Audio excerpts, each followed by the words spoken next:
നമസ്കാരം. കൊട്ടാരക്കര മീഡിയയിലേക്ക് സ്വാഗതം. യമൻ ജയിലിൽ കഴിയുന്ന നിമിഷപ്രിയയുടെ വധശിക്ഷ മറ്റന്നാൾ നടപ്പിലാക്കാൻ ഒരുങ്ങുമ്പോൾ മോചനവുമായി ബന്ധപ്പെട്ട കാര്യങ്ങളിൽ ഇപ്പോഴും അനിശ്ചിതത്വം തുടരുകയാണ്. നിമിഷപ്രിയയുടെ വധശിക്ഷ ഒഴിവാക്കാൻ കൂടുതലൊന്നും ചെയ്യാനാകില്ലെന്നാണ് കേന്ദ്രത്തിന്റെ നിലപാട്. ഇക്കാര്യം കേന്ദ്ര സർക്കാർ സുപ്രീം കോടതിയിൽ അറിയിക്കുകയും ചെയ്തു.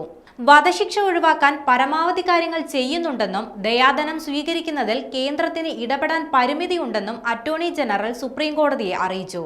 ദയാധനം സ്വീകരിക്കാൻ മരിച്ചയാളുടെ കുടുംബം തയ്യാറാകാതെ മറ്റ് ചർച്ചകളിൽ കാര്യമില്ലെന്നും കേന്ദ്ര സർക്കാർ അറിയിച്ചു. കൊല്ലപ്പെട്ട തലാലിന്റെ കുടുംബവുമായി ദയാധനം നൽകുന്നത് സംബന്ധിച്ച് ചർച്ചകൾ നടന്നുകൊണ്ടിരിക്കുകയാണെന്നും അതിനാൽ വധശിക്ഷ നീട്ടിവെക്കണമെന്നുമായിരുന്നു കേന്ദ്ര സർക്കാർ യമനോട് ആവശ്യപ്പെട്ടിരിക്കുന്നത്. ബുധനാഴ്ചയാണ് വധശിക്ഷ നിലവിൽ നിശ്ചയിച്ചിരിക്കുന്നത്. നിമിഷപ്രിയയുടെ വധശിക്ഷ ഒഴിവാക്കാൻ ഇടപെടണമെന്നാവശ്യപ്പെട്ടുകൊണ്ടുള്ള ഹർജി സുപ്രീം കോടതി പരിഗണിച്ച പശ്ചാത്തലത്തിലായിരുന്നു കേന്ദ്ര സർക്കാരിന്റെ പ്രതികരണം. ദയാധനം എത്രയാണെങ്കിലും അത് നൽകാൻ തയ്യാറാണെന്ന് സേവ് നിമിഷപ്രിയ ആക്ഷൻ കൗൺസിൽ കോടതിയിൽ അറിയിച്ചിട്ടുണ്ട്. ജസ്റ്റിസ് വിക്രംനാഥിന്റെയും സന്ദീപ് മേത്തയുടെയും ബെഞ്ചിലാണ് ഹർജി എത്തിയത്.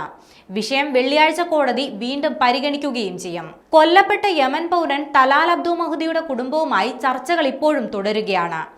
2017 ജൂലൈയിലായിരുന്നു നിമിഷപ്രിയയും കൂട്ടുകാരിയും ചേർന്ന് അബ്ദു മഹദിയെ കൊലപ്പെടുത്തി മൃതദേഹം വീടിന് മുകളിലെ ജലസംഭരണിയിൽ ഒളിപ്പിച്ചത്. ഈ കേസിലാണ് നിമിഷപ്രിയ ഇപ്പോൾ വധശിക്ഷ നേരിടുന്നത്.